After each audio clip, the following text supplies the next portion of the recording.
So many Republicans in Congress have no problem with this at all. In fact, some of those want us to evacuate Afghans from Kabul before we get all Americans, citizens, out of the country. One of those Republicans, not surprisingly, is Ben Sasse of Nebraska, the single guiltiest white man in America. Sasse said over the weekend that we need to take in as many refugees as possible because America has given its word. He didn't say to whom. JD Vance is putting a finer point on that. He's running for Senate from Ohio. He joins us tonight to respond. Now, I don't mean to attack Ben Sasse, but there is this kind of mode of communication that a certain sort of person uses to communicate that rather than explaining why it's in the interest of the country to do something, they just sort of attempt to seize the moral high ground and then lecture you because they have unresolved emotional problems themselves. How do you respond to Ben Sasse's claim that we have a moral obligation to do this? Well, I'm happy to attack Ben Sasse, Tucker, and if folks want to help our campaign, by the way, they can go to jdvance.com. But look, Ben Sasse speaks in platitudes. There's no substance in what he actually says. So he says that we gave our word.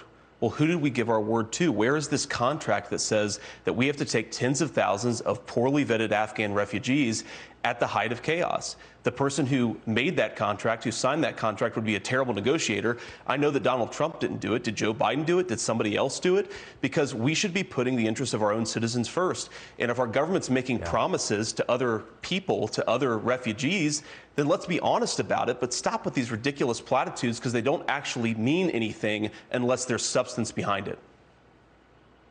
Like, what are the promises that our government makes to the American public? So 70,000 people die of drug ODs. The FDA made that possible by approving all this poison into rural America. Was that a violation of a promise that our government made us? I mean, what are we guaranteed by the U.S. government? Any idea? Yeah, exactly. The Constitution really is a compact between our government and our citizens about what the government owes us. And just think about these ridiculous politicians. Unfortunately, too many Republicans who say things like, well, we want all of these Afghan refugees in our neighborhood. I mean, who really believes that? You cited the Pew Research poll. Another finding from that poll suggests that 40% of Afghan refugees, or excuse me, 40% of Afghans believe that suicide bombing is a reasonable way to solve a problem.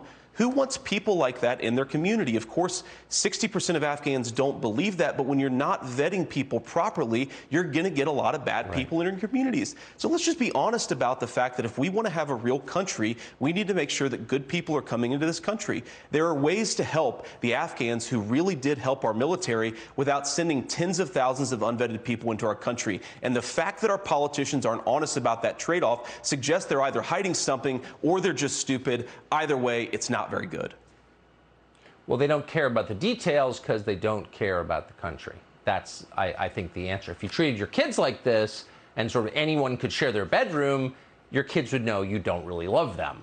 And I think that we should take that same lesson. JD Vance, I appreciate you coming on tonight. Thank you. Thank you.